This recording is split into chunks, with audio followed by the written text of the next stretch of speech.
La figura del gaucho en las culturas argentina, paraguaya y uruguaya, así como en la región de Río Grande del Sur y en la Patagonia chilena, es considerada como un icono regional que representa la tradición y las costumbres rurales.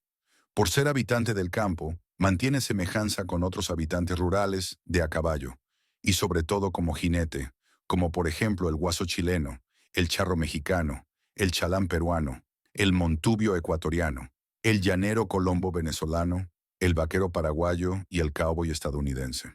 De aquí proviene el gaucho rioplatense. La palabra gaucho tiene su origen en el quechua guachu, que significa huérfano. No obstante, hay una teoría que sostiene que puede venir del gentilicio guancho o guanche, aquellos canarios españoles que fueron trasladados para la fundación de Montevideo en 1724 por Bruno Mauricio de Zavala. Otra teoría le atribuye al vocablo un origen árabe por la existencia del término haush para los pastores vagabundos. Durante el siglo XVIII, en España, el vocablo gaucho se usó sobre todo en matemáticas, arquitectura y en el habla técnica de los marinos y agrimensores, con el sentido de defecto de una superficie desnivelada, que se corresponde en el sentido literal y figurado con el francés gauche, de cual derivaría el galicismo.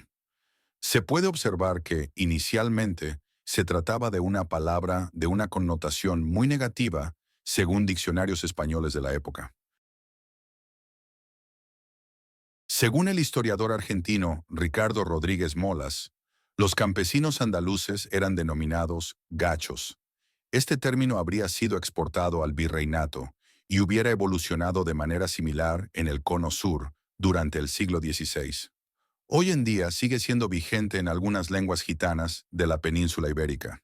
En la época virreinal, el término era empleado por los criollos para referirse a los pobladores de las áreas rurales que se extendían por los dominios españoles y portugueses, es decir, entre las llanuras del sur de Brasil que incluyen a Río Grande do Sul, la Banda Oriental y las actuales provincias de la Mesopotamia argentina, que incluyen a Entre Ríos, Corrientes y Misiones.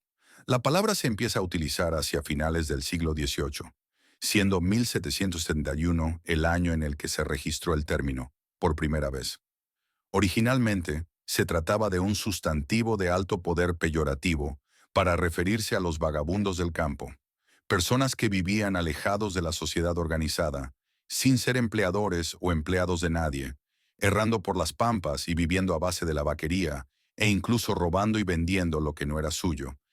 Pero antes, en 1729, se emplea por primera vez el término changador en la Banda Oriental, que establece las mismas características que el gaucho y que alude a hombres que contrabandeaban cuero para los portugueses en Colonia del Sacramento.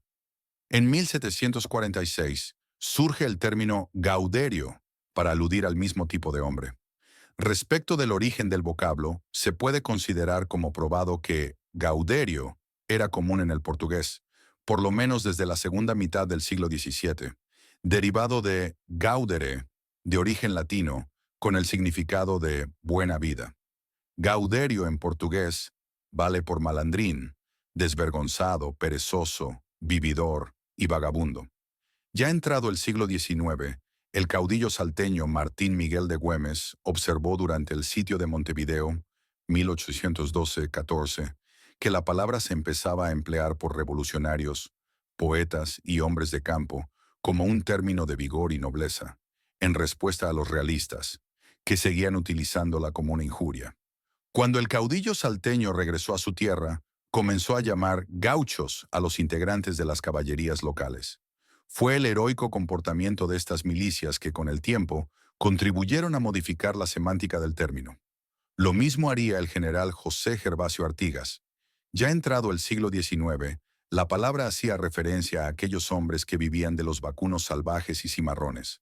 Hoy, la palabra gaucho tiene el valor de un símbolo, denomina al arquetipo mitificado en que se centran los valores masculinos del ser nacional: valor, hombría, rectitud, sentido del honor, fidelidad a la palabra empeñada y a la viril amistad. Símbolo de tradiciones patrióticas. Y por ello se establece gauchada como una palabra que refleja gestos de generosidad hidalguía u honestidad.